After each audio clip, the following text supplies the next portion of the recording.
Soy Juan Manuel. Buenos días a todos. Gracias por su asistencia. El día de hoy tenemos el honor de contar con la presencia en modalidad virtual del doctor Vicente Rodríguez González. El doctor Vicente Rodríguez es investigador del Instituto Potosino de Investigación Científica y Tecnológica, IPICIT, y va a impartir la conferencia Nanomateriales, una alternativa para la cultivación sostenible de productos agrícolas. Voy a leer un resumen de su amplia experiencia que tiene en investigación. El doctor Vicente Rodríguez González es actualmente investigador nacional nivel 3 del SNI. Ha publicado 110 artículos indexados internacionales con arbitraje internacional estricto, de los cuales 4 son artículos de revisión, 5 capítulos de libro.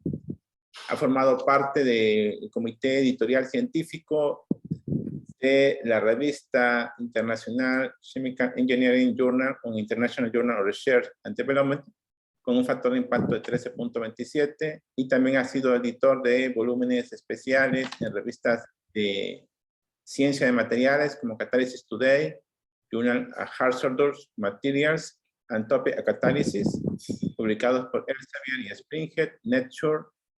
Y el doctor Vicente ha realizado colaboraciones internacionales, incluso le comentaba que estuvo un año en la Universidad de Tokio en Japón, un año sabático, antes de la pandemia, y también ha trabajado con investigadores de la Universidad de Corea del Sur, de España, Colombia, Estados Unidos. Actualmente tiene un amplio número de citas. En Scopus tiene cerca de 2.000 citas, sus trabajos de artículos de investigación, y es un H-Index 26. Quiere decir que tiene al menos 26 artículos que han sido citados 26 veces, cada uno de ellos, ¿no? Entonces, eso indica el impacto de sus trabajos de investigación, cuáles son referencias internacionales y son muy citados por otros colegas a nivel internacional. Entonces, damos la bienvenida al doctor Vicente Rodríguez, y la dinámica es la siguiente. El doctor Vicente va a dar su presentación, y las dudas, comentarios, pueden escribirlos en el chat aquí de Zoom, y al final de la presentación el doctor Vicente responderá a las preguntas. Adelante, doctor Vicente. Bueno, gracias por la invitación, por este foro para poder compartir lo que estamos desarrollando aquí en el IPC, en el laboratorio que soy responsable. Bueno, voy a quitar mi video para poder exponer más fácilmente. Adelante. Entonces, lo que les voy a presentar le puse como título Nanomateriales como una alternativa para la cultivación sostenible de productos agrícolas.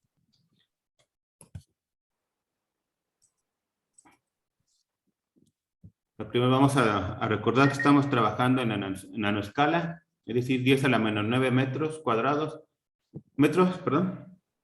y que,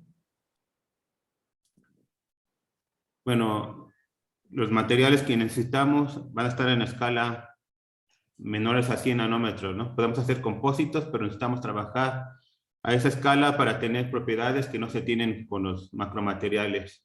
De hecho, el objetivo de los nanomateriales, para que puedan ser utilizados en ciencia en la agricultura y alimentos, es que puedan asistir la producción de estos materiales de manera eficiente, sustentable, y que tengan características biocompatibles, biodegradables, y que también se puedan reutilizar de manera segura. Entonces, por ejemplo, aquí hay ejemplos de la glucosa, de anticuerpos, o de la escala de virus. Entonces, a esa escala vamos a estar trabajando. Por ejemplo, se han reportado liposomas que utilizan para dosificar fertilizantes o antibacteriales dendrímeros, y a veces utilizamos algunas partículas nanometálicas que nos pueden proporcionar propiedades antibacteriales. Entonces, hay muchos materiales que se pueden utilizar, pero no todos son seguros, no todos pueden ser biocompatibles o biodegradables. Y eso es importante porque si lo vamos a utilizar en agricultura, que luego los productos los consumimos, pues debemos evitar que sean tóxicos para el cuerpo humano o que se puedan bioacumular en el interior. Pues generalmente trabajamos con materiales que son mesoporosos, ordenados, para poder conocer el volumen que tenemos, para poder dosificar y controlar los antibacteriales que tenemos.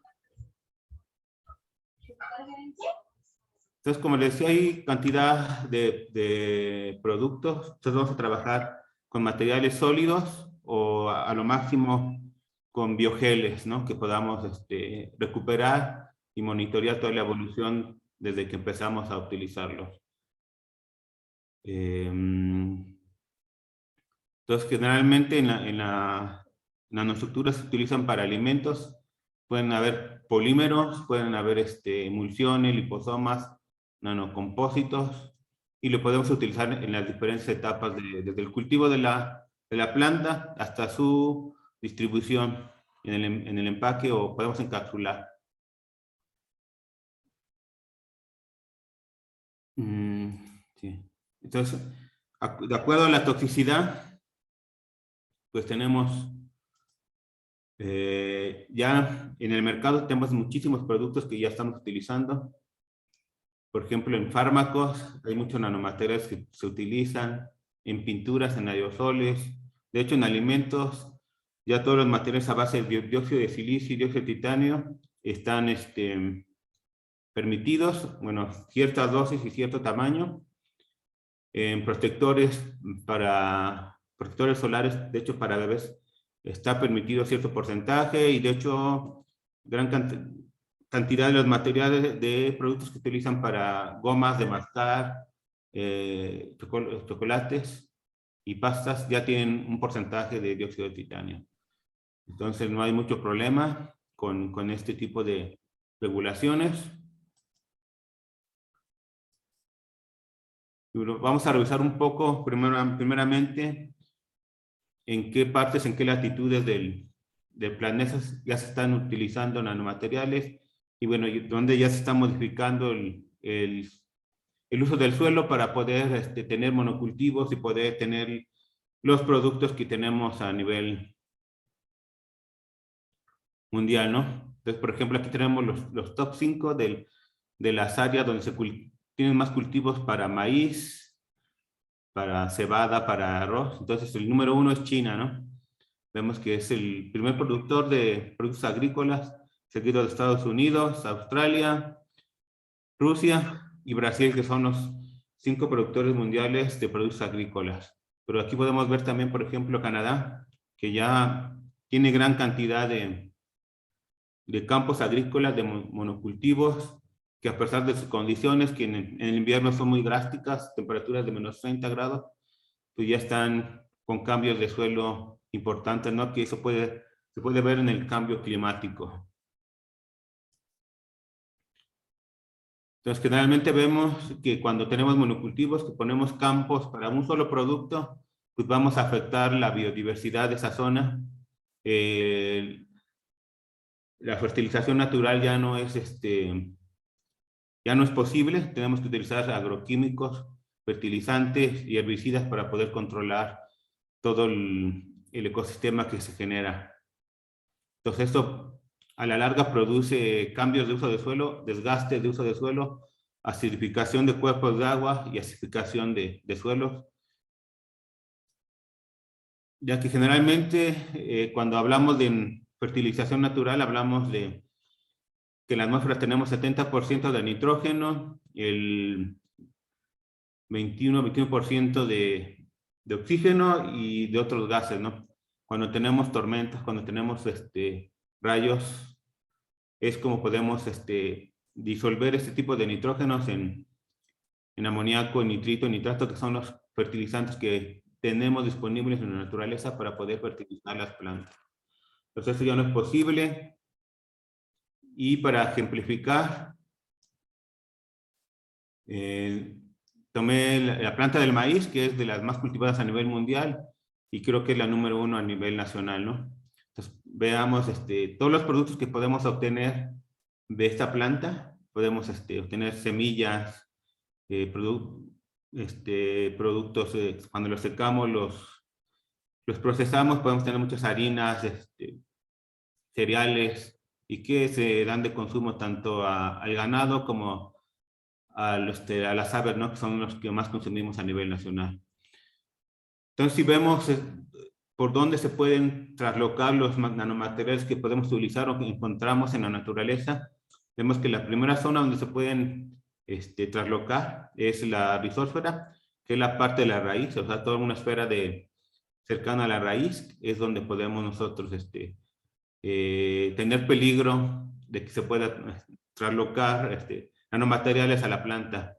También hay la zona de la parte de las hojas, de los tallos o de los productos, ya que están en contacto con el aire, que ya viene cargada de material particulado, agua contaminada, agua subterránea, que también en algunas zonas, por ejemplo las zonas volcánicas, ya tienen elementos como el arsénico o exceso de plomo. Entonces, todas son áreas que pueden afectar a la agricultura. Se puede bajar la calidad del producto, o de hecho, si utilizamos nanomateriales en forma adecuada, podemos mejorar el cultivo.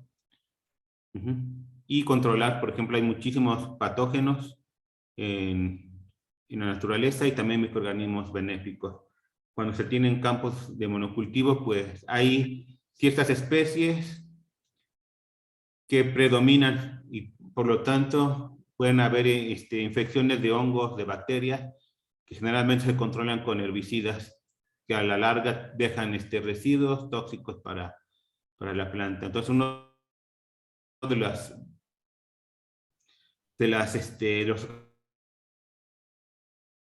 objetivos es utilizar nanomateriales para controlar contaminaciones de hongos y de bacterias que pueden tener crecimientos exponenciales y daños a los campos agrícolas.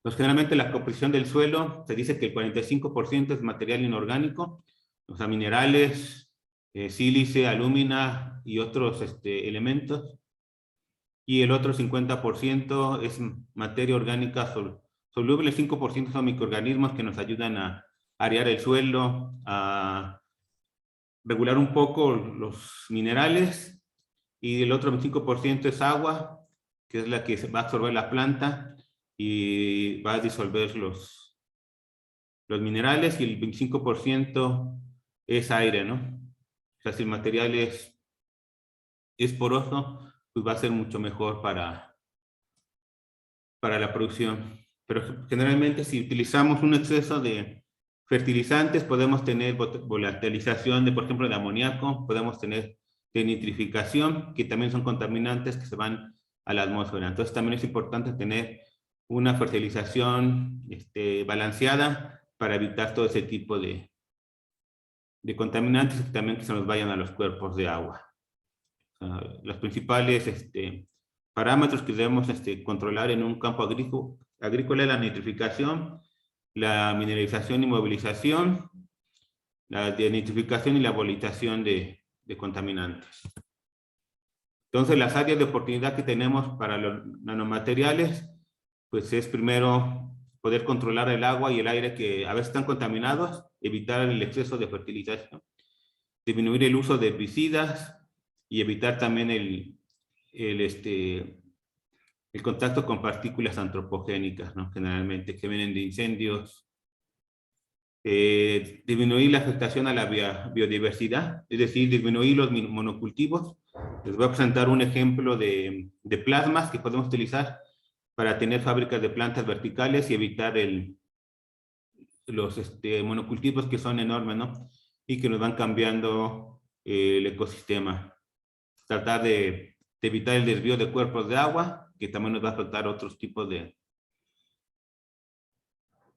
ecosistemas, y también el uso discriminado de aerogeneradores que nos puede cambiar la erosión de los cuerpos, y puede cambiar también el sentido de ubicación de algunas aves que son benéficas para los cultivos. Y un tercer punto, bueno, estos dos puntos nos pueden llegar a la degradación del ambiente, agotamiento de suelos, acidificación y la generación de basureros.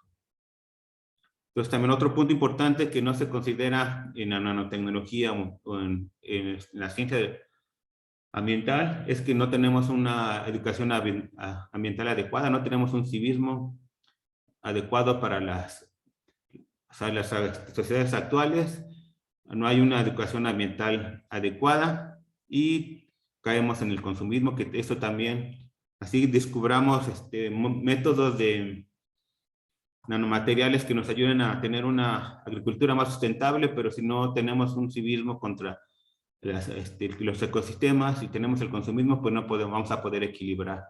Entonces también tenemos que generar especialistas en esta área de educación ambiental para poder estandarizar los protocolos de caracterización que se vayan haciendo en diferentes centros de investigación a nivel mundial, para que con este tipo de protocolos podamos generar la reglamentación adecuada. Entonces también uno de los retos de las nuevas generaciones es tener educación ambiental de las nuevas generaciones para poder tener una nueva era de agricultura sostenible. Entonces, de estas áreas de oportunidad, podemos ver las características que podemos tener en los nanomateriales. Por ejemplo, hay nanopartículas de plata que ya está conocido que tienen propiedades biocidas en medio acuoso, que es donde se cultivan las plantas. Se ha demostrado que estas partículas, que si son menores a 5 nanómetros, podemos tener un material, unas propiedades biocidas muy importantes. De hecho, podemos degradar o controlar contaminaciones de hongos y de bacterias en 10, 15 minutos o en menos de una hora, ¿no? Pero si son de tamaño nanométrico, si son más grandes, podemos también reducir ese tipo de propiedades.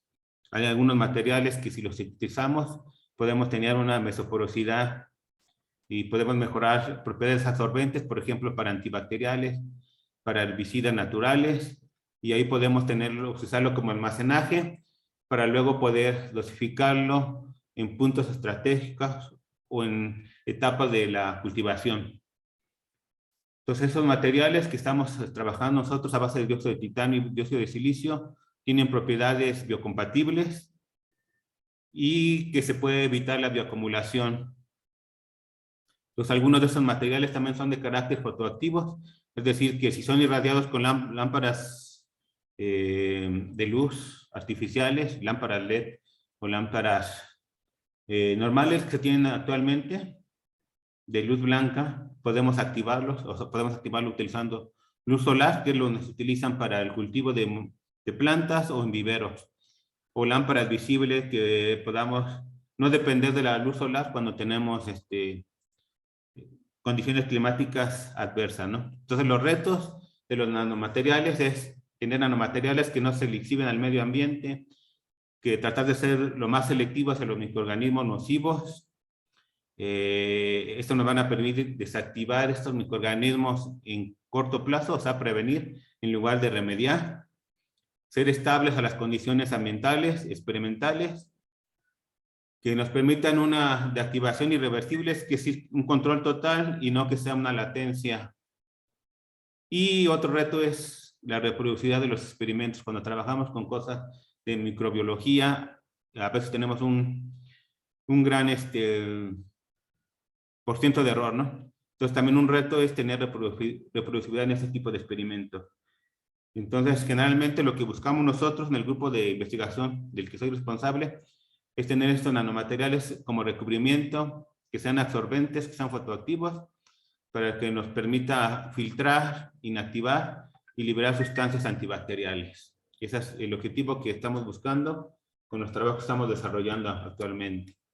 Entonces, el primer ejemplo que les voy a poner es generar un plasma líquido que nos va a permitir fertilizar in situ en laboratorios en medio líquido y nos va a permitir tener una agricultura sostenible con una biodiversidad. Entonces, generalmente cuando hay tormentas, huracanes, pues es la forma de la naturaleza para poder disolver gases y muchas sustancias, elementos que tienen en el medio ambiente y así generar los fertilizantes naturales, que generalmente son nitritos, nitratos, amonio y peróxido de hidrógeno. Generalmente son los principales cationes que utiliza para la germinación de plantas. Entonces, ese tipo de eventos energéticos lo podemos nosotros reproducir a nivel laboratorio para poder generar fertilización en líquido constante. Es un trabajo que se realizó en la Universidad de Tokio, en la Universidad de Ciencias, que están haciendo estudios para fábricas de plantas y también para la colonización del espacio. Entonces, en base a esos experimentos que conocí cuando estuve en mi estancia, es lo que vamos a seguir viendo. Entonces, podemos hacer un plasma líquido para poder irradiar agua y tener soluciones de plasma, que es los que vamos a generar en la fertilización. Entonces, generalmente se necesitan 2 electrodos a base de tungsteno, aislados en un recipiente donde se va a generar el plasma. Tenemos que controlar los voltajes que vamos a generar. Generalmente utilizamos frecuencias de 100 kHz, pulso de 0.18 microsegundos con voltajes de 4 kilovolts. Y podemos poner en la solución, o sea, desde agua podemos poner diferentes cationes para tener una fertilización más rica, ¿no? Y podemos alimentar nitrógeno en forma de gas, podemos alimentar mezclas, o podemos generar otro tipo de gases. Estos generalmente son flujos de 100 mililitros por minuto. Generalmente se generan burbujas cuando aplicamos estos voltajes, que son rápidamente explotadas para generar un plasma. Entonces aquí tengo un video pequeño donde pueden ver el plasma a nivel laboratorio, que se puede trabajar a bajas temperaturas. Entonces no sé si se ve el video, pero ese sería el plasma que se genera para nosotros poder producir la fertilización en líquido. La temperatura de este plasma son alrededor de 3000 grados centígrados, pero solamente en la interfase del plasma, ¿no? Y ese plasma nos va a permitir generar muchísimas especies reactivas, cationes y electrones, fotones UV, que nos van a servir para generar especies secundarias de fertilización.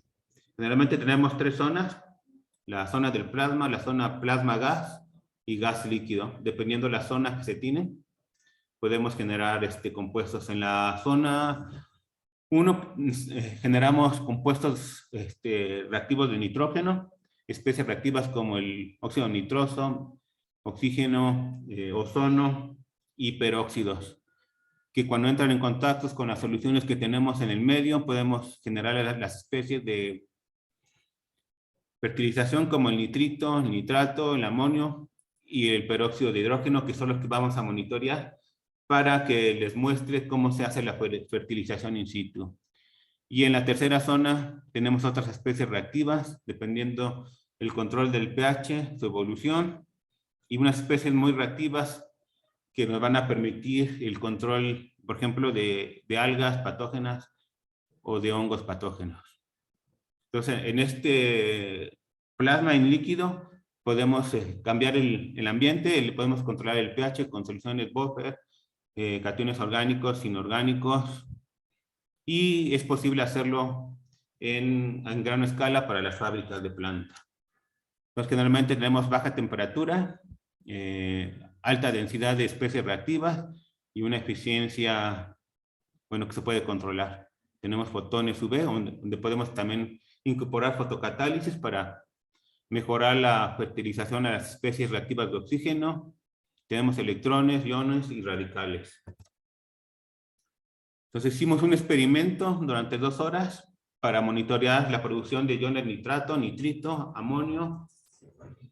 Entonces en esas soluciones las irradiamos por 120 minutos y fuimos monitoreando por cromatografía iónica para ver la generación de los cationes. Entonces vemos que la generación de nitrito tiene un máximo como a los 60 minutos y después empieza a decrecer. Para el caso del nitrato, se va creciendo gradualmente en función del tiempo, ¿no? Si juntamos esas dos generaciones de iones, podemos que tenemos una generación de nitratos y nitritos en función del tiempo, que puede ser benéfico para la fertilización. Y para el caso del amoníaco, vemos que se va generando gradualmente en función del tiempo. que son los cationes que vamos a utilizar para nuestro plasma in situ. Entonces, generalmente seguimos monitoreando estos tipos de cationes y para ver las propiedades antialga agregamos en ese caso clorera vulgaris en 80 por 10 a la 4 células por mililitro para estudiar el proceso de antimicrobial. Entonces utilizamos 0.5 mililitros de la solución que irradiamos con el plasma, incluimos esta clorera, entonces tenemos el medio de cultivo como control, la solución es sin tratamiento con plasma, tenemos la solución tratada 30 minutos, 60, 90, 120 minutos y 120 minutos y la guardamos una semana para ver la estabilidad de estas especies reactivas que nos van a generar el fertilizante. Entonces hicimos las mediciones 2, 4 y 8 días. Entonces aquí tenemos los estudios, vemos que cuando tenemos el control, no existe un efecto antialga. Cuando no tenemos tratamiento igual seguimos teniendo una población alta, como se ve. Cuando tratamos 30 minutos, tampoco no existe un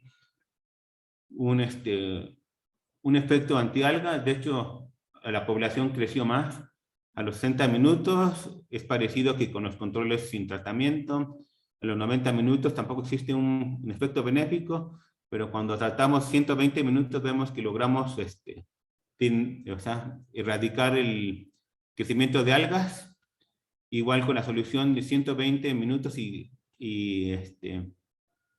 almacenada tenemos el mismo efecto. Y se puede ver en las imágenes en forma visual como a los 120 minutos es cuando logramos inhibir la colonización de este tipo de algas. Entonces ya vimos que tenemos efecto de cationes que pueden fertilizar las plantas y ahora tenemos efecto antialga. No podemos controlar la colonización de hongos, bacterias y algas. Entonces la siguiente etapa que hicimos fue cultivar semillas de basílico, de albahaca, utilizando una solución nutriente que se llama Holland Solution, que se utiliza para muchos viveros. Utilizamos el sistema. Aquí vemos la generación de alga cuando utilizamos las semillas sin control, sin los 100 minutos de tratamiento de las soluciones. Y cuando utilizamos los 120 minutos con tratamiento, vemos que evitamos la colonización de las algas y el crecimiento de las plantas de albahaca o basílico es adecuado. Entonces las condiciones de crecimiento, aquí están, 20 a 22 grados centígrados, humedad 60 a 70%, que es lo que utilizan en los viveros normales, y se monitoreó la concentración de dióxido de carbono. La intensidad de las lámparas que utilizamos, no utilizamos radiación solar, utilizamos lámparas con 10.000 lumens, y el pH que se inició fue pH 6. Entonces logramos evitar la generación de algas y la cultivación de las plantas. Entonces también estudiamos la estabilidad de este efecto antialga. Entonces a veces monitoreamos en función del tiempo con cromatografía, el control, 120 minutos una semana después, y 120 minutos 2 semanas después. Entonces podemos ver que podemos conservar este efecto fertilizante y antialga por 2 semanas. Entonces, eso nos dio pauta para ver que sí se puede utilizar en fábricas de plantas. Y luego decidimos estudiar la evolución del pH en función de la generación de este tipo de antialgas y efecto fertilizante. Nos hicimos, recuerdan que había una generación constante de iones nitrito y amoníaco en función del tiempo y también la generación de peróxido. Pero sin embargo, tenemos un efecto de acidificación. A las 2 horas, el pH que habíamos empezado en 6, ahora lo tenemos en pH de 3. Entonces hay un efecto de acidificación del medio de generación. Bueno, luego hicimos estudios más detallados y ese pH solamente cambia en la interfase del plasma con el gas. Y que es el que nos va a permitir controlar el efecto antialga. El pH general de toda la solución queda alrededor de 5 o 6. O sea, no se acidifica el medio, solo se acidifica la parte de la interfase del plasma con la forma del gas, que es donde se generan las especies reactivas. Entonces, intentamos entender por qué se acidifica esa solución. Entonces hicimos experimentos ajustando nosotros el pH con diferentes cationes. O sea, el primer experimento que hicimos, ajustar el pH a 3 con iones nitrato, peróxido de hidrógeno y nitrito. Ajustar el pH a 3 solo con peróxido de hidrógeno, con nitrito, con peróxido de nitrito, el pH con otras soluciones que no eran estas, solo con peróxido, nitrato y el control. Entonces, para ver qué pasaba. Entonces, aquí están otra vez los experimentos con todos los controles que tuvimos. Y vimos que solamente hay efecto antialga y fertilizante, y con pH 3, solamente cuando tenemos peróxido y nitrato. Entonces, tiene que haber un efecto sinérgico para poder tener fertilización in situ y efecto antialga. Entonces, son de las condiciones que tenemos.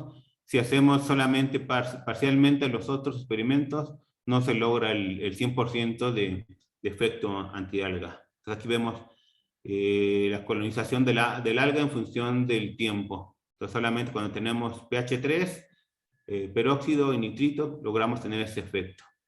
Y cuando vamos diversificando, pues el efecto va siendo menos notorio. Entonces, para tener este efecto antialga y crecimiento de planta, necesitamos tener los componentes líquidos, líquido, nitrato, ion amonio, nitrito, potasio y fosfatos, y controlar el pH en la interfase. Es necesario para poder tener este tipo de efectos.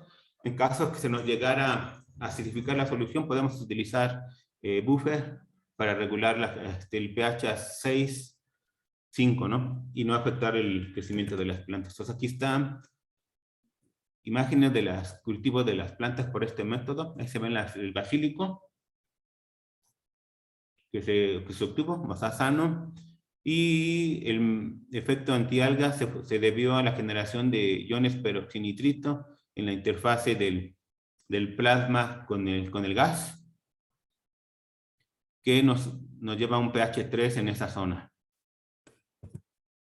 Entonces vemos que utilizando plasma en líquido podemos tener un cultivo efectivo de basílico con irradiación de lámparas LED. Es un plasma no térmico y que puede ser ecológico para ese tipo de tecnologías. Entonces, en 120 minutos de tratamiento de las soluciones podemos tener este beneficio y que nos permite una permeabilidad de las semillas y una humedad adecuada. Entonces, a partir de esos estudios con plasma, en el laboratorio que estuve se están generando fábricas de plantas verticales, es decir, generamos el plasma en diferentes etapas del cultivo vertical. Se han reportado que puede ser benéfico para lechuga, rábano, en este caso del basílico. Y no recuerdo qué otro tipo de cultivos ya se están generando y están estudiando para ampliar más el tipo de cultivos. Entonces ya se tienen fábricas de plantas verticales. Por ejemplo, en la Universidad de Osaka, en Kioto, se producen ya cantidad a nivel industrial, rábanos y lechugas que se están comercializando. Entonces, si a este efecto de plasma podemos agregar materiales fotoactivos, podemos potencializar este tipo de proceso, ¿no? Pues aquí, para que se entienda más o menos cómo funciona un material fotocatalítico, vamos a ocupar otra vez una imagen virtual del dióxido de titanio en forma de esfera. Entonces vemos su banda es un semiconductor, tenemos su banda de valencia, su banda de conducción y la posición de potencial reductor en función de referencia al hidrógeno. Entonces tenemos una banda prohibida de 3 electronvolts, que para poder promover estos electrones necesitamos una energía igual o mayor a esta. Entonces utilizamos luz ultravioleta es decir, una longitud de onda de 387 nanómetros para poder promover los electrones de la banda de valencia a la banda de conducción y tener el hueco par electrón, que son las primeras especies reactivas. Entonces, todas las especies orgánicas que tengamos absorbidas o cercanas a este material, podemos tener propiedades de reducción y oxidación y generar las especies de oxígeno reactivas, o sea, hidroxilos, el ion superóxido, pero también tenemos un efecto de recombinación, que esos electrones pueden regresar a los huecos y disminuir el efecto fotoeléctrico, ¿no? Fotocatalítico. En ese caso, si queremos utilizarlo en fábricas de planta, no necesitamos un efecto muy gradual, o sea, muy importante, ya que solo lo vamos a utilizar para controlar la colonización de algas o bacterias. Entonces, si queremos controlar este tipo de recombinaciones, podemos agregar, por ejemplo, partículas de plata que son propiedades antibacteriales, como les había dicho, partículas de plata en superficie o dopadas alrededor de máximo 5 nanómetros, que nos va a permitir controlar la recombinación, tener un sitio bacteriostático y además un sitio metálico que nos va a pedir tener más control de esas propiedades. Entonces, tenemos gran diversidad de compuestos a base de plata, como sulfatos, sulfitos. Podemos tener diferentes compuestos que podemos agregar para tener propiedades catalíticas y antibacteriales. Y podemos adaptarlo para, por ejemplo, para depurar las aguas que utilizamos para este tipo de germinaciones. Podemos ayudar a la fijación de nitrógeno, propiedades antibacteriales, podemos fertilizar in situ y podemos regular el crecimiento de las semillas. Entonces, si utilizamos la solución de plasma en combinación con la fotocatálisis, tenemos ya propiedades mucho más potencializadas. De hecho, han hecho estudios para poder cultivar este tipo de productos agrícolas en condiciones del espacio y poder colonizar, por ejemplo, la Luna y otros planetas, que son uno de los objetivos que se tienen en este centro de investigación con el que colaboro. Entonces, esas serían una de las variantes que podemos ayudar para tener una agricultura sustentable. Entonces, están los ejemplos de las producción verticales. Se producen 5,000 lechugas por día en este tipo de fábrica de plantas con plasmas y que se anda diversificando en función de los estudios. Entonces, otra forma también de ayudar a la agricultura es utilizar nanomateriales para evitar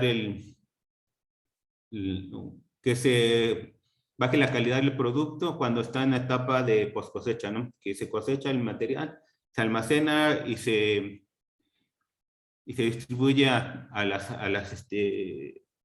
los medios donde se compra a las tiendas de autoservicio. Entonces, en esa etapa puede haber colonizaciones de hongos y bacterias. Entonces, también podemos utilizar ese tipo de nanomateriales para evitar este tipo de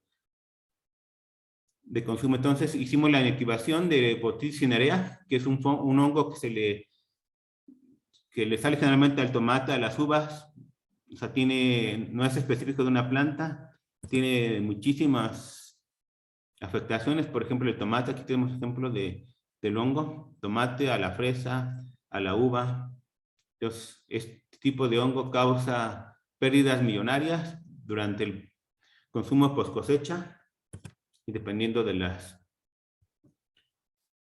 condiciones. Generalmente, los métodos para combatir este tipo de infecciones de Botrytis cinerea, pues se han utilizado lámparas ultravioletas, se usa cloronización, hidroclorito, peróxidos, se puede utilizar temperaturas. Por ejemplo, aquí hay un ejemplo de control termo que se utiliza temperaturas de 63 grados centígrados en los viveros para poder controlar, o se puede utilizar ozono, un gramo por metro cúbico, que son procesos muy caros, costosos, que es la forma como se controla actualmente. Podemos usar también fungicidas, o sea, poner extractos de plantas en en los medios para tratar de controlar este tipo de colonizaciones. O también se puede modificar la planta. No es dañino para el medio, para el humano, pero sí modifica las propiedades gustativas y nutritivas de los productos, ¿no?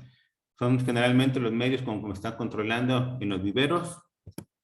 Entonces, nosotros estamos proponiendo utilizar materiales a base de dióxido de titanio, es decir, estructuras de titanato que podemos tener, como se ven en la imagen, que de acuerdo al método de síntesis, la concentración del medio alcalino y la temperatura, podemos tener nanocubos, nanoalambre, nanotubos o nanoribbons, de acuerdo al método de síntesis. Eso ya está muy reportado desde los 60s, que con un método hidrotérmico podemos tener morfologías diferentes. En nuestro caso utilizamos un método hidrotérmico por microondas para disminuir el tiempo de síntesis, no usar productos tóxicos. Entonces utilizamos soluciones de hidróxido de sodio que podemos recuperar, 10 molar, 100 mililitros. Utilizamos el dióxido de titanio comercial P25, lo ponemos a 150 grados en ese reactor por 4 horas con una vibración de 150 watts por constante para mantener la temperatura y el medio hidrotérmico. Cuando termina el proceso, las 4 horas dejamos enfriar y neutralizamos con ácido clorhídrico 5 molar para quitar el exceso de hidróxido de sodio y tener la personación de los nanotubos que vamos a sintetizar. Filtramos y secamos a temperatura. Es decir, no necesitamos un tratamiento térmico posterior, no necesitamos calcinar. Generalmente, otros métodos de síntesis con este tipo de morfologías necesitan calcinar a 500, 600 grados centígrados por 5 o 6 horas. Entonces, terminando el proceso hidrotérmico, ya tenemos nuestro material. Pues aquí les muestro las imágenes de nuestro material. Son nanotubos de 4 capas, alrededor de 12 nanómetros de diámetro, y longitudes van hasta 600 nanómetros, micras, perdón. Pero para mejorar nuestro material hicimos una deposición de nanopartículas de plata, es decir, disolvemos nitrato de plata en solución alcohólica etanólica a concentración de 0.5, 1 y 3% en peso, para ver cuál es el óptimo de las propiedades biocidas. Entonces vemos que podemos funcionalizar con nanopartículas de plata las superficies, son estables, no se lixivian, simplemente con esas soluciones de nitrato de plata, irradiando 1 hora con lámparas germicidas de 17 watts, luz ultravioleta de 200 nanómetros, logramos a tener este tipo de funcionalizaciones que se ven de forma más importante por microscopía de barrido. Vemos cómo funcionalizamos toda la superficie de los nanotubos. Por microscopía de barrido se ve que son nanoalambres, pero cuando hacemos la microscopía de transmisión, vemos claramente que son nanotubos decorados con partículas de plata. Y entonces este tipo de materiales los utilizamos para inactivar este tipo de hongos patógenos. Entonces hicimos experimentos a nivel laboratorio. Aquí están las concentraciones de Botrytis cinerea. Este hongo lo aislamos de la contaminación del tomate y lo reproducimos. Aquí están las condiciones de crecimiento en destroza de papa a 28 grados centígrados por 10 días para obtener estas concentraciones, que son los crecimientos exponenciales que se tienen en los viveros. Como en ese entonces, hace 3 o 4 años, no había reportes sobre Botrytis cinerea, tuvimos la necesidad también de hacer experimentos con Escherichia coli para ver las propiedades antibacteriales.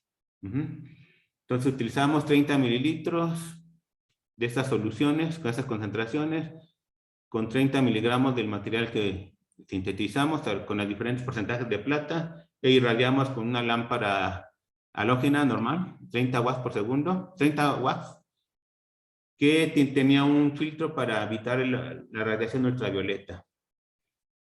Entonces fuimos monitoreando en función del tiempo para ver la colonización de las. Entonces aquí están los resultados. Para el caso de la Escherichia coli, tenemos todos los controles. Vemos qué le pasa si solamente tenemos el cultivo. No hay control de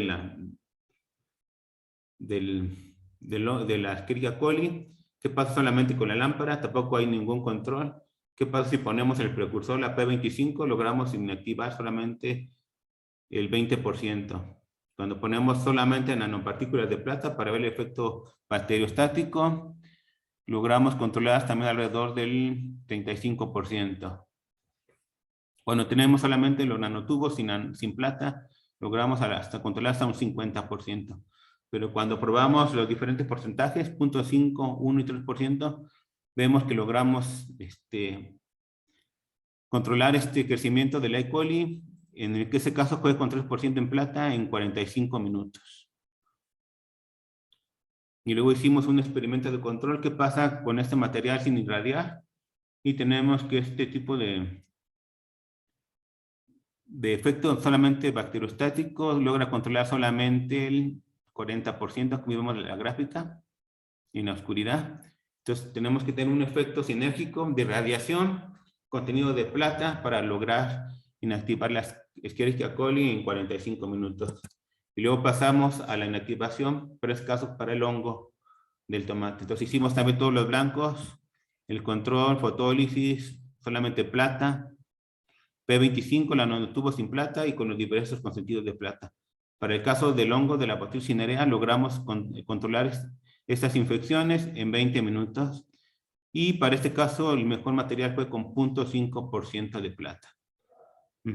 Vemos que cada microorganismo tiene una especificidad diferente. Entonces aquí vemos que logramos inactivarlo, pero no conocemos cómo la interacción del microorganismo con el nanomaterial. Entonces hicimos microscopía de barrido de transmisión. Bueno, son protocolos muy estrictos. Aquí están las condiciones para poder fijarlos, poder ponerle colorantes y poder destacar zonas del microorganismo y que estos estudios sean reproducibles, que sean idénticos, ¿no? O sea, tenemos que deshidratar lentamente para no colapsar el microorganismo y poder ver en realidad lo que está pasando cuando estamos inactivando. Estos son los protocolos que se hicieron, tanto para transmisión como para barrido. Se fijaron en celdas de cobre para poder estudiarlo. Entonces aquí están las imágenes SEM de las diferentes etapas de la inactivación. A los 0 minutos vemos el conidio, las esporas que se tienen. Vemos que todas son densas y que tienen una estructura ovalada de micrómetros. A los 5 minutos vemos que ya se empiezan a colapsar, que hay una invaginación, es decir, que la densidad del material ya se perdió. Se ven aquí los núcleos y las vacuolas y una transparencia, ¿no? Y hay una disrupción del funcionamiento de ese tipo de hongos. A los 15 minutos ya están colapsadas y veamos que hay muchísimos núcleos en el interior, y a los 45 minutos el contenido de los hongos ya se vació. Hay unos que todavía tienen, pero hay una disrupción del modo de vida de este tipo de microorganismos. Y lo vamos a ver más claro por microscopía de transmisión. Vemos al inicio cómo está la pared celular completa. Aquí están las vacuolas. Y en función de cómo vamos irradiando, en función del tiempo, vemos que que el microorganismo empieza a sacar polímeros en forma de defensa, es decir, para tener una protección contra los materiales, pero que finalmente logramos hacer una dilución endógena del material. Hay una vacuolación, las vacuolas empiezan a extender y a fusionar para que luego posteriormente el contenido celular es vaciado. Entonces ya no hay viabilidad de este tipo de microorganismos y es la forma como se va controlando esta inactivación. Pues generalmente hay un estrés oxidativo al inicio, tanto bacteriostático, fotoquímico y físico, por la morfología de los materiales, que provoca una vacuolación, es decir, que las vacuolas y los núcleos se juntan para que posteriormente haya una penetración y vaciado celular del microorganismo. Y esto se debe a los tres efectos fotoquímicos, las reacciones, efectos de especies reactivas de oxígeno, morfológico, que hay una laceración hacia la pared celular y bacteriostático, que no permite que se vuelvan a reproducir estos materiales, como se veía que si tenemos nada más el control o la luz, que siguen reproduciendo. Entonces, en ese caso, la plata también sirve para controlar el crecimiento de estos hongos. Bueno, hicimos también un control para ver si los nanomateriales lograban ingresar al microorganismo. Hicimos una microscopía de contraste Z y vemos que sí tenemos material en el interior, a pesar que vemos que la pared celular no está totalmente dañada, no hay una lisis, pero vemos que tenemos nanomateriales en el interior de la partícula, que se ven las partículas. O sea, la microscopía de contraste Z, el material más pesado con más peso atómico es el que va a brillar más. Entonces aquí vemos los puntitos de que tenemos partículas de los materiales en el interior. Y aquí vemos los aglomerados afuera del microorganismo. Entonces sí hay un ingreso del material para poder lograr ese tipo de inactivaciones. Y para el caso de la Escherichia coli, que es un material mucho más resistente, recordamos que logramos solamente 45 minutos sin activarlo y con 3% en plata. Entonces vemos aquí las etapas también por microscopía de barrido, que está muy sólido la bacteria. Hay también un estrés oxidativo cuando tenemos todos los nanotubos alrededor. Aquí en este caso también hay un vaciado, pero en el caso de este mecanismo es mucho más resistente. Solamente hay como un hinchamiento del material, de la bacteria, pero logramos inactivar. Entonces, en conclusión, podemos utilizar este tipo de materiales para controlar, en el caso de la Botulism cinerea, en 20 minutos, la colonización, y en el caso de la Escherichia coli, que es un patógeno humano, en 45 minutos. Entonces, si potencializamos esos nanomateriales, podemos utilizar la solución en plasma más fotocatálisis para tener las fábricas de plantas, tener efectos biocidas, antifúngicos, antibacteriales, como los que mostramos. También lo hicimos con algas y también lo estamos haciendo en otros estudios con virales para el humano.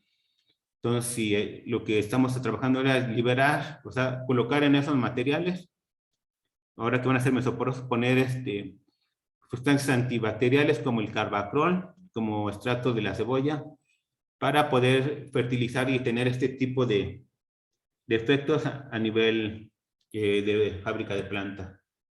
Entonces estamos estudiando, estamos ampliando un poco más sobre las interacciones de la interfase de los nanomateriales con los diferentes microorganismos que trabajamos. Estamos estudiando sus propiedades físico-químicas, Van Gaal, estructura, morfología, mesoporosidad, composición, en función del tiempo, para ver qué pasa. Y a las condiciones de crecimiento de estos microorganismos, para tener un estudio más completo. Entonces, por ejemplo, estamos haciendo fábricas de planta en el laboratorio. Utilizamos lámparas LED para germinar semillas de tomate. Aquí vemos utilizando nanomateriales. Los estamos impregnando en tela, en algodón, en perlita volcánica, en tezontle. Y para poder estudiar este tipo de forma que podemos regular el crecimiento de las plantas.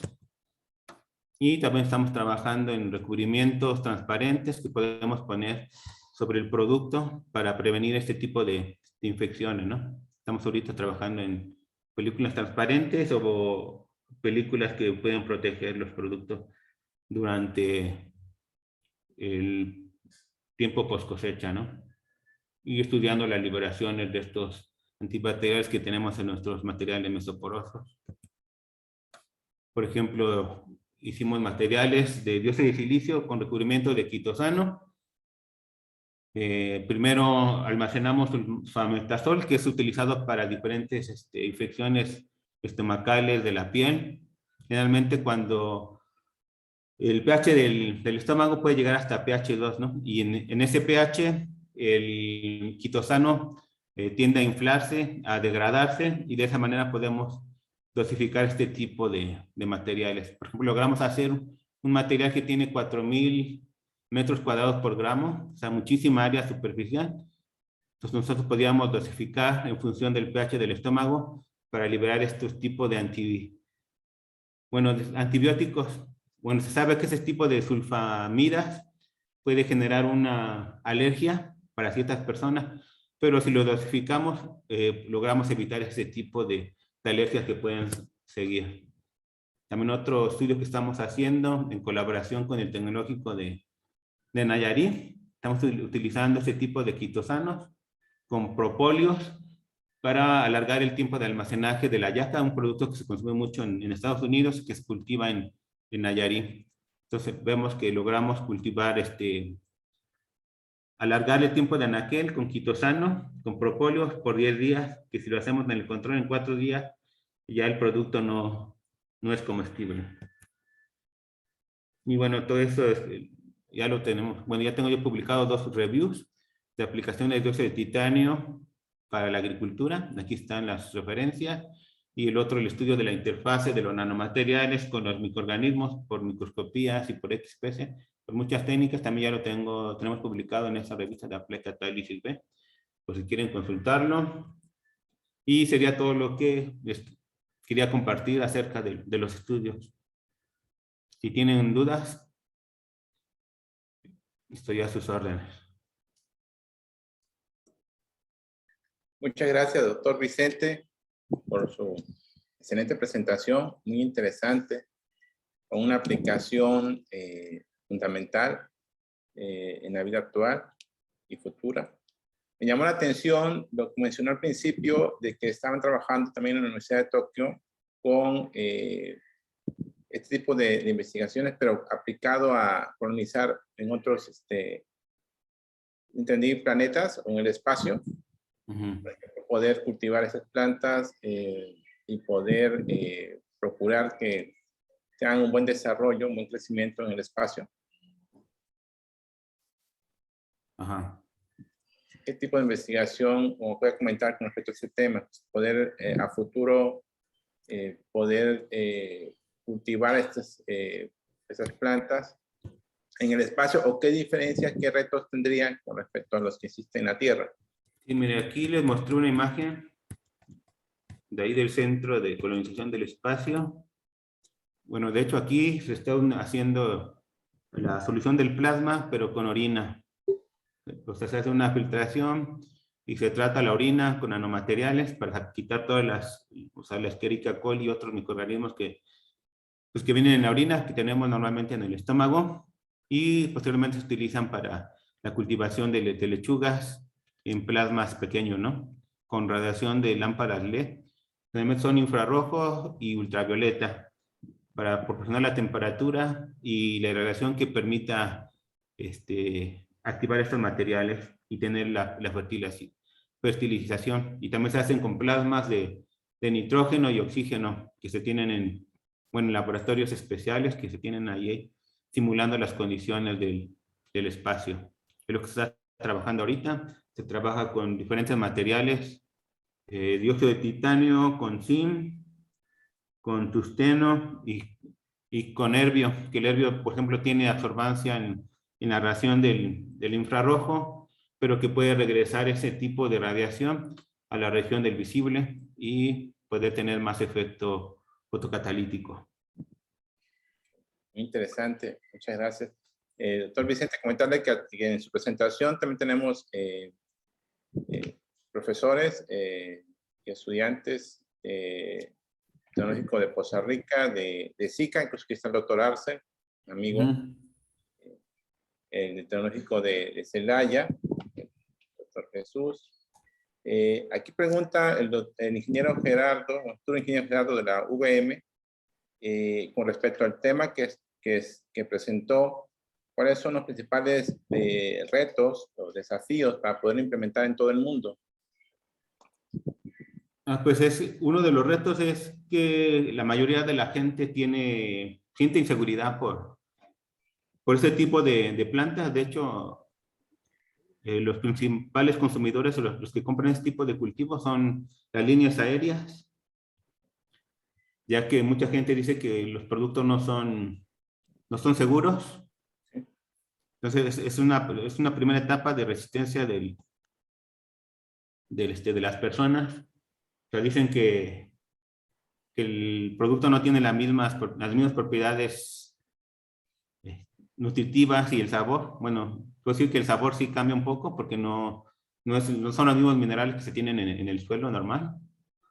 Pero o sea, ya tienen estudiado bien estos productos y no tienen ningún daño para el humano, ¿no?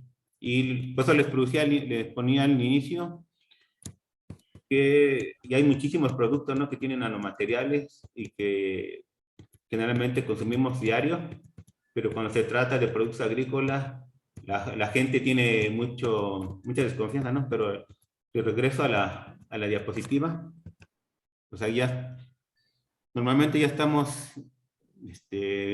consumimos muchos productos que tienen nanomateriales. De hecho, el dióxido de titanio está en el chocolate, no, generalmente en el blanco, pero ya lo estamos consumiendo. Entonces es uno de los obstáculos que tenemos, y también de las agencias reguladoras que no están permitiendo ese tipo de productos agrícolas. Pero sin embargo, para los productos, para los fármacos que tenemos, pues ya lo consumimos, ¿no? Y generalmente en el ambiente tenemos muchos materiales a base de carbono que vienen de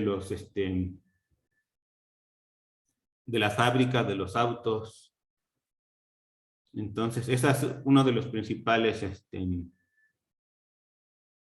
ejemplo, si resistencias que se tiene, ¿no? hablamos de la contaminación de la Ciudad de México, Sí. ¿cuántos productos ya tenemos en nuestra sangre, en nuestro cuerpo, de la respiración, ¿no? Y también falta, como se mencionaba, ¿no?, la falta de información, y la concentración es pequeña en realidad. Sí, no, hay muchísimo más estudio, ¿no?, en esto. Yo nada más es un poco casi divulgación para que conozcan que ya hay, bueno, que ya hay fábricas de plantas. En México no sé, no desconozco si ya hay fábrica de plantas, pero por ejemplo en el grupo lo que necesitaríamos, ustedes que son electrónicos, es poder generar este tipo de plasmas. Si Sí, generan aquí, el plasma podemos hacer estudios. con respecto al plasma, el estudiante de doctorado Ernesto Elvira, él desarrolló un equipo de plasma, pero usando corriente directa. Con frecuencia aquí mencionó que eran 100 Hz. Entonces menciona, con respecto al sistema de plasma, si le podía más información de cuál sería el sector o qué requisitos necesita para formar ese plasma a 3000 grados Celsius, y ahí mencionaba 100 Hz. Sí, son las condiciones que, bueno, que tienen implantadas en el laboratorio de la Universidad de Tokio. Sí, a 100 kilohertz.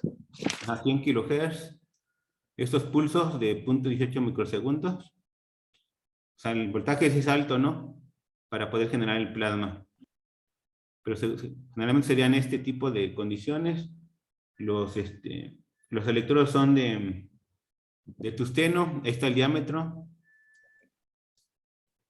O sea, el externo es 5 y el interno 3. Para poder nosotros inyectar el nitrógeno. Y que bueno, la distancia no la sé exactamente, la distancia entre los electrodos para poder generar el plasma. Y habla de 4 kilovolts.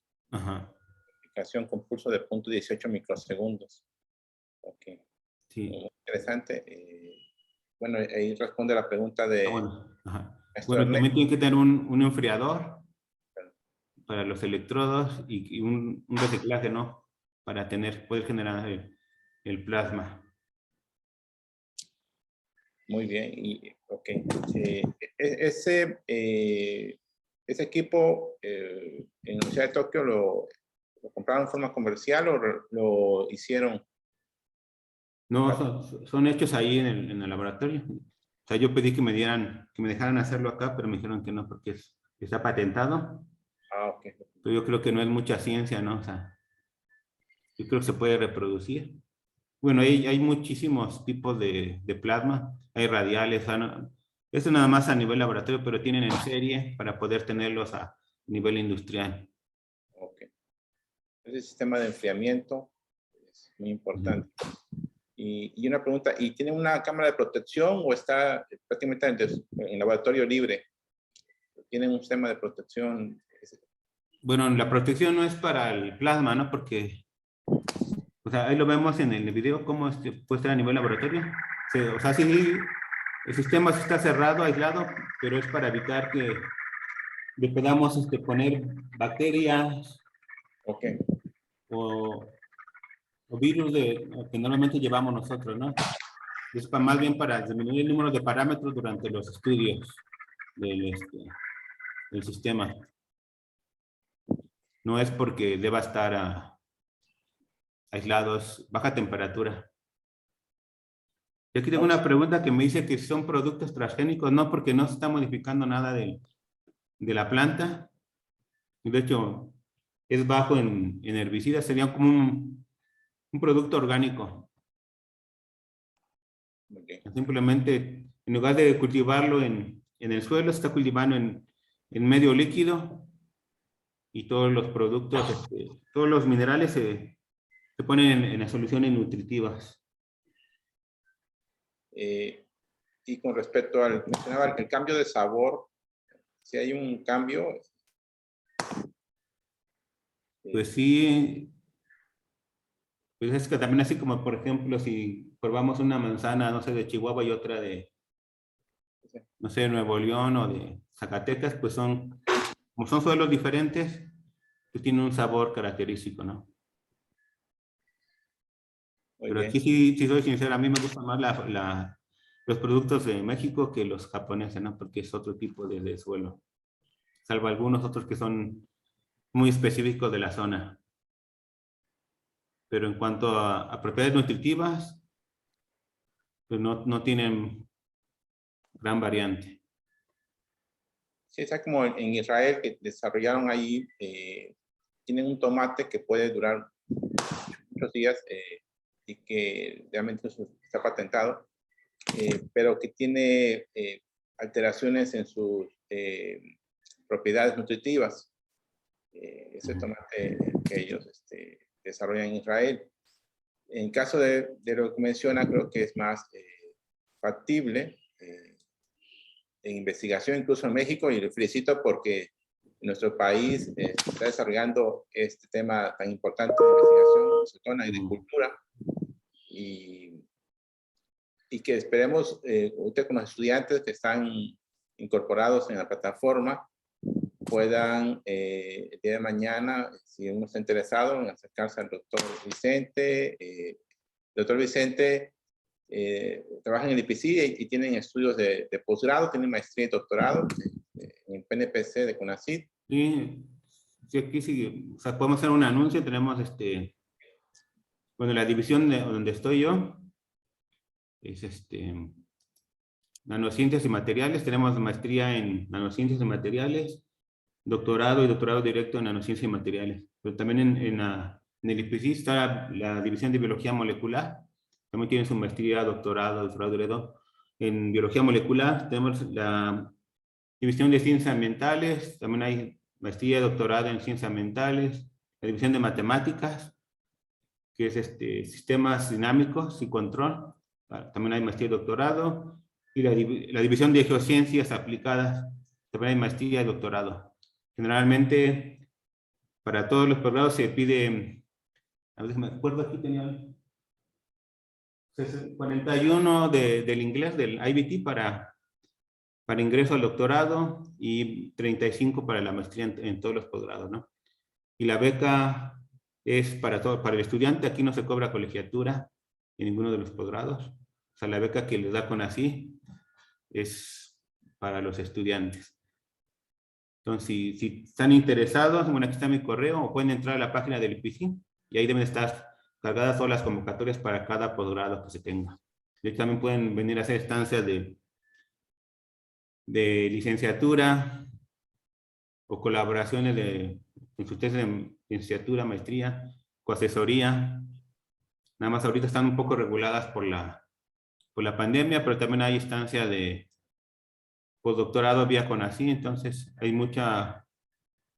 puede haber mucha colaboración entre las universidades y nosotros. Estamos abiertos. Aquí, por ejemplo, tengo en esta, ¿se ve la diapositiva? No sé si la ven. Sí, sí la vemos. Sí, aquí está mi correo, y de hecho aquí, en esta revista que se llama Nanociencia, revista Nano, ahí está el DOI, ahí están Pueden bajar, este es Open Access y pueden ver la infraestructura que yo tengo en el laboratorio y que podemos compartir con ustedes bajo colaboración, o si necesitan usarla, ahí pueden consultar lo que tengo en el laboratorio, que se llama LanoCAD. Y también permite estancias postdoctorales, participan en estancias postdoctorales. Sí, de hecho ahorita está conectada una postdoc que viene con el doctor Jarek, que va a trabajar con nosotros. Es vía CONACYT y son ingresos anuales. Entonces también hay instancias postdoctorales. Sí, porque también hay estudiantes que están conectados que van a tener doctorado en el próximo año, principios. Sí. Igual si se anima, o estudiantes de maestría que quieren hacer estancia o un doctorado en el IPC, pueden escribir al doctor Vicente o a un servidor y puedan un servidor contactar con el doctor Vicente. Aquí está el doctor Jesús, pero creo que no se escucha. Sí, también en Celaya tienen doctorado, ¿no? No lo escuchamos, doctor Jesús. Ok, gracias. Sí, menciona que muy bien. ¿Alguna otra pregunta de parte del estudiante? Veo conectado al doctor Arce de SICA, doctor Enrique de Poza Rica, Sí, ok.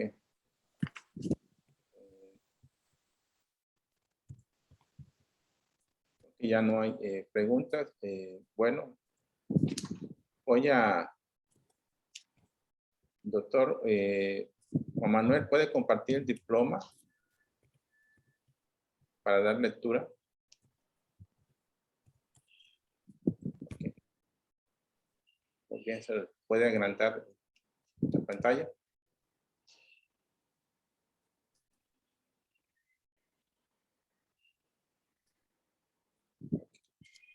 Bueno, el doctor Vicente, muchas gracias por su excelente conferencia y agradecer a todos los asistentes y al doctor Juan Manuel Cartas por la logística y al maestro en ciencias Jesús Manuel Santamaría, que es el director de la Facultad de Ingeniería de Construcción del Hábitat, que actualmente se encuentra en una reunión del Consejo Técnico, pero el cual no pudo asistir, pues se disculpa y envía sus saludos al doctor Vicente Rodríguez en este seminario que está realizando anualmente la FISH, en el cual invita a investigadores de talla y de impacto internacional, como es el doctor Vicente, es nivel 3 del SNI, se dice fácil, pero para ser nivel 3 del SNI tienes que realizar investigación de punta, de innovación, ser líder a nivel internacional, tener colaboraciones internacionales, que realmente el doctor Vicente tiene. Yo puedo dar, lo conozco hace unos años, que ha estado incluso en la Facultad de Ingeniería. Hemos tenido el honor de tenerlo. Desafortunadamente, por la pandemia, pues no fue posible la conferencia en forma presencial, pero está invitado el doctor Vicente para, si el próximo año se permiten las condiciones, puede inaugurar o estar en el nuevo auditorio que tenemos, un auditorio nuevo para 500 asistentes en la facultad, y poderle invitar que dé una conferencia en forma presencial. Bueno, doy lectura al diploma. La Universidad Veracruzana, la Facultad de Ingeniería de la Construcción y el Hábitat, el doctor Jacinto Constancia, al doctor Vicente Rodríguez González, por su destacada ponencia con el tema Nanomateriales, una alternativa para la cultivación sostenible de productos agrícolas, dentro del Seminario Internacional Virtual FISH 2021, firma el maestro Jesús Martín Santamaría López, que es el director de la Facultad de la FISH, y el doctor Arturo Javier Vázquez Hernández, que es el secretario académico de la FISH. Pues muchísimas gracias, doctor Vicente. Damos un caluroso abrazo, un aplauso virtual por su tiempo. Yo sé que está muy ocupado, incluso estaba ahorita en el laboratorio, seguro estaba haciendo experimentos. No descansa el doctor Vicente. Tiene muchísimas publicaciones. Este año creo que tiene más de 20 publicaciones en 2021.